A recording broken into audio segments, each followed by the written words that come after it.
शिवजी के साथ चलने वाले तीन पैरों वाले शिवगण भृंगी की कथा सुनी है। अगर आप चैनल पर नए हैं तो सब्सक्राइब जरूर करें। महादेव के गणों में एक है भृंगी, एक महान शिव शक्त के रूप में। भृंगी का नाम अमर है। कहते हैं जहाँ शिव होंगे वहाँ गणेश, नंदी, भृंगी, श्रृंगी, वीरभद्र का वास स्वयं ही होगा। शिव शिवा के साथ उनके ये गण अवश्य चलते हैं। इनमें से सभी प्रमुख गणों के बारे में तो कहानियाँ प्रचलित हैं, जैसे दक्ष यज्ञ ध्वंस के लिए वीरभद्र का उत्पन्न होना, माँ पार्वती ने गणेश को उत्पन्न किया। नंदी तो शिव के वाहन हैं, जो धर्म के अवतार हैं। सिलाद मुनि के पुत्र के रूप में जन्म लेकर शिवजी के वाहन बने नंदी। आपने ये सब कथाएं खूब सुनी होंगी, पर क्या प्रमुख शिवगण भृंगी की कथा सुनी है? भृंगी की खास बात यह है कि उनके 3 पैर हैं। शिव विवाह के लिए चली बारात में उनका जिक्र मिलता है। बिनुपद होए कोई, बहुपद बाहु, यानी शिवगणों में कई बिना पैरों के भी थे और किसी के पास कई पैर थे। ये पद तुलसीदास जी ने भृंगी के लिए ही लिखा है। भृंगी के 3 पैर कैसे हुए, इसके पीछे का एक कथा है जो हम आपको बताते हैं कि उमा शंकर के बीच का प्रेम कितना गहरा है। ये दोनों वस्तुतः एक ही है। दरअसल भृंगी की एक अनुचित जिद थी, वजह से सदाशिव और जगदम्बा को अर्धनारीश्वर का रूप धारण करना पड़ा। भृंगी महान शिव भक्त थे। सदाशिव के चरणों में उनकी अत्यधिक प्रीति थी। उन्होंने स्वप्न में भी शिव के अतिरिक्त किसी का ध्यान नहीं किया। यहाँ तक कि वह जगत जननी माँ पार्वती को भी सदाशिव से अलग मानते थे। शिवस्य चरणम केवलम के भाव से हमेशा रहते थे। उनकी बुद्धि यह स्वीकार ही नहीं करती थी कि शिव और पार्वती में कोई भेद नहीं है। एक बार सदाशिव के परम भक्त श्रृंगी ऋषि कैलाश पर अपने आराध्य की परिक्रमा करने पहुंचे। सदैव की तरह महादेव के बाईं जांघ पर आदि शक्ति जगदम्बा विराजमान थी। महादेव समाधि में थे और जगदम्बा चैतन्य थी। जगदम्बा के नेत्र खुले थे। भृंगी तो आए थे शिवजी की परिक्रमा करने। शिवजी तो ध्यान मग्न थे। शिव प्रेम में भृंगी मतवाले हो रहे थे। वह सिर्फ शिवजी की परिक्रमा करना चाहते थे, क्योंकि ब्रह्मचर्य की उनकी परिभाषा अलग थी। पर क्या करे, पार्वती जी तो शिव के वामांग में विराजमान है। भृंगी अपना उतावनापन रोक नहीं पाए।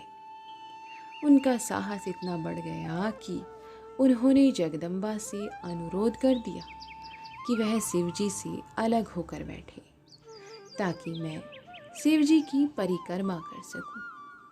जगदम्बा समझ गई कि यह है तो तपस्वी, लेकिन इसे ज्ञान नहीं हुआ है। अभी यह अधूरा ज्ञान का है।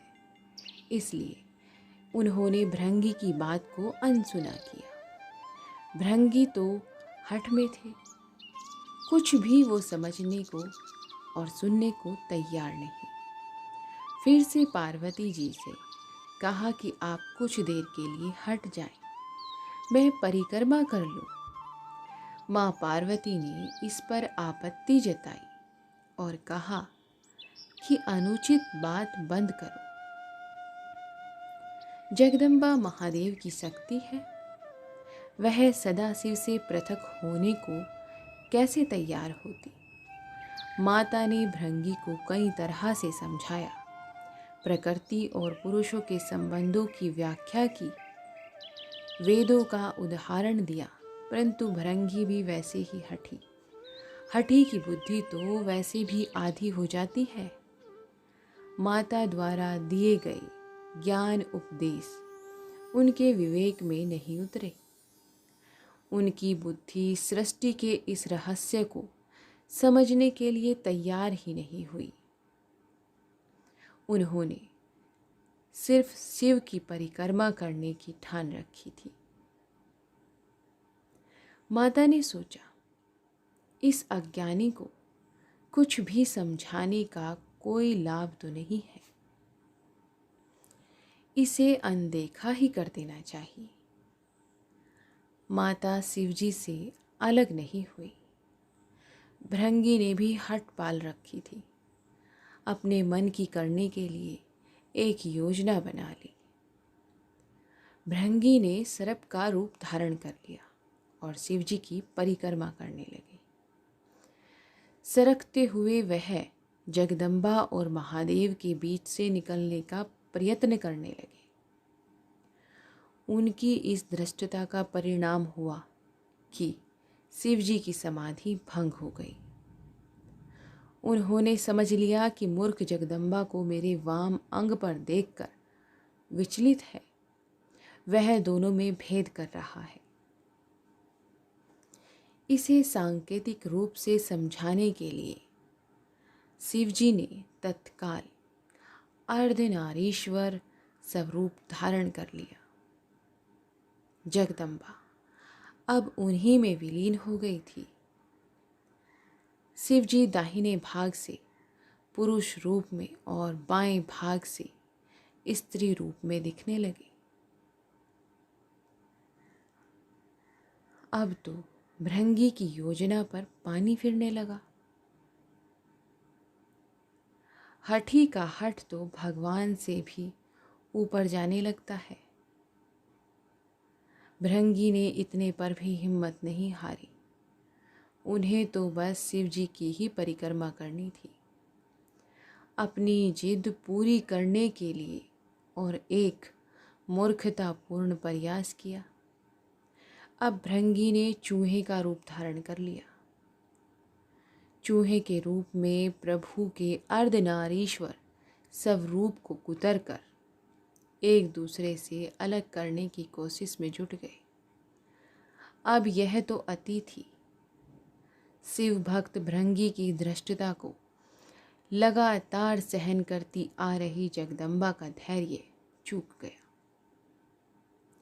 उन्होंने भृंगी को श्राप दिया, हे भृंगी, तू सारी सृष्टि के आदि नियमों का उल्लंघन कर रहा है। यदि तू मात्र शक्ति का सम्मान करने में अपनी हेठी समझता है तो अभी इसी समय तेरे शरीर से तेरी माता का अंश अलग हो जाए। यह श्राप सुनकर स्वयं महादेव भी व्याकुल हो उठे। भृंगी की बुद्धि भले ही हार गई थी, पर महादेव जानते थे कि इस श्राप का मतलब कितना गंभीर है। शरीर विज्ञान की तंत्रोक्त व्याख्या के मुताबिक इंसान के शरीर में हड्डियां और पेशियां पिता से मिलती है, जबकि रक्त और मांस माता के अंश से प्राप्त होता है। फिर क्या था, भृंगी की तो दुर्गति हो गई। उनके शरीर से तत्काल रक्त और मांस अलग हो गया। शरीर में बची रह गई तो सिर्फ हड्डियां और मांसपेशियां। मृत्यु तो नहीं हो सकती थी, क्योंकि वो अविमुक्त कैलाश के क्षेत्र में थे और स्वयं सदाशिव और महामाया उनके सामने थे। उनके प्राण हरने के लिए यमदूत वहां पहुंचने का साहस नहीं कर सकते थे। असहाय पीड़ा से भृंगी बेचैन होने लगे। ये शाप भी आदि शक्ति जगदम्बा का दिया हुआ था। उन्होंने ये शाप भृंगी को भेद बुद्धि को सही रास्ते पर लाने के लिए दिया था। इसीलिए महादेव भी बीच में नहीं पड़े। इस श्राप का लाभ यह हुआ कि भृंगी असहनीय पीड़ा में पड़कर समझ गए कि पितृशक्ति किसी भी सूरत में मातृशक्ति से परे नहीं है। माता और पिता मिलकर ही इस शरीर का निर्माण करते हैं, इसीलिए वो दोनों ही पूज्य हैं। इसके बाद भृंगी ने असहाय पीड़ा से तड़पते हुए जगदम्बा की अव्यर्थ प्रार्थना की। माता तो माता होती है।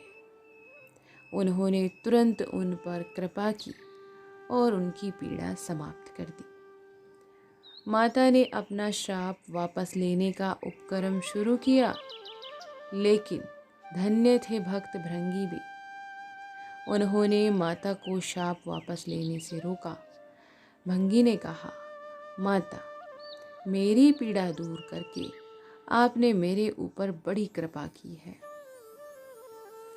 परंतु मुझे इसी स्वरूप में रहने दीजिए। मेरा यह स्वरूप संसार के लिए उदाहरण होगा। इस सृष्टि में फिर से कोई मेरी तरह भ्रम का शिकार नहीं होकर माता और पिता को एक दूसरे से अलग समझने की भूल नहीं करेगा। मैंने इतना अपराध किया, फिर भी आपने मेरे ऊपर अनुग्रह किया। अब मैं एक जीवंत उदाहरण बनकर सदैव आपके पास रहूँगा। भक्त की ये बात सुनकर महादेव और जगदम्बा दोनों पुलकित हो गए। अर्धनारीश्वर स्वरूप धारण किए हुए माँ जगदम्बा और पिता महादेव ने तुरंत भृंगी को अपने गणों में प्रमुख स्थान दिया। भृंगी चलने फिरने में समर्थ हो सके, इसलिए उन्हें तीसरा पैर भी दिया। तीसरे पैर से वह अपने भार को संभालकर शिव पार्वती के साथ चलते हैं। अर्धनारीश्वर भगवान ने कहा, हे भृंगी, तुम सदा हमारे साथ रहोगे। तुम्हारी उपस्थिति इस जगत को संदेश होगी कि हर जीव में जितना अंश पुरुष है, उतना ही अंश है नारी। नारी और पुरुष में भेद करने वाले की गति तुम्हारे जैसी हो जाती है। पुरुष और स्त्री मिलकर संसार को आगे बढ़ाएं। दोनों बराबर अंश के योगी हैं। यही सिद्धि करने को मैंने अर्धनारीश्वर रूप धरा है। स्त्री पुरुष दोनों का अपना स्थान, अपना अस्तित्व है। इसे नकारने वाले को शिव, शिवा दोनों में से किसी की भी कृपा प्राप्त नहीं होती। वह जीव मृत्यु लोक में सदा शिव शिवा की कृपा के लिए तरसता ही विदा हो जाएगा। भृंगी को वो पद प्राप्त हुआ जिसे हासिल करने के लिए इंद्र आदि बड़े देवता भी लालायित रहते थे। संसार को मैथुनी सृष्टि की व्यवस्था शिवजी ने दी थी। इसके लिए उन्होंने सबसे पहले ब्रह्मा को अपना अर्धनारीश्वर स्वरूप दिखाकर उन्हें देखकर ही ब्रह्मा ने नारी की कल्पना की और पुरुष के संयोग से सृष्टि रचना की व्यवस्था दी। अर्थात नर नारी मिलकर सूक्ष्म ब्रह्मा की तरह सृष्टिकर्ता हो जाते हैं। फिर शिव ने जगदम्बा के साथ विवाह व्यवस्था दी। सर्वप्रथम विवाह शिव जगदम्बा का ही है। यह हमने आपको पीछे के पोस्ट में बताया था। फिर दाम्पत्य जीवन कैसा होना चाहिए, इसका ज्ञान भी शिव सती ने दिया। इसे स्थापित करने के लिए सती ने योगाग्नि में स्वयं को भस्म कर दिया था। दोस्तों, ये कथा आपको कैसी लगी, आप हमें ज़रूर बताएं। और हाँ, अगर आप चैनल पर नए हैं तो प्लीज़ सब्सक्राइब ज़रूर करें। मिलते हैं आपको ऐसी ही और नई कथा, नए विचारों के साथ। तब तक के लिए आप अपना और अपने परिवार का भरपूर ध्यान रखें। धन्यवाद।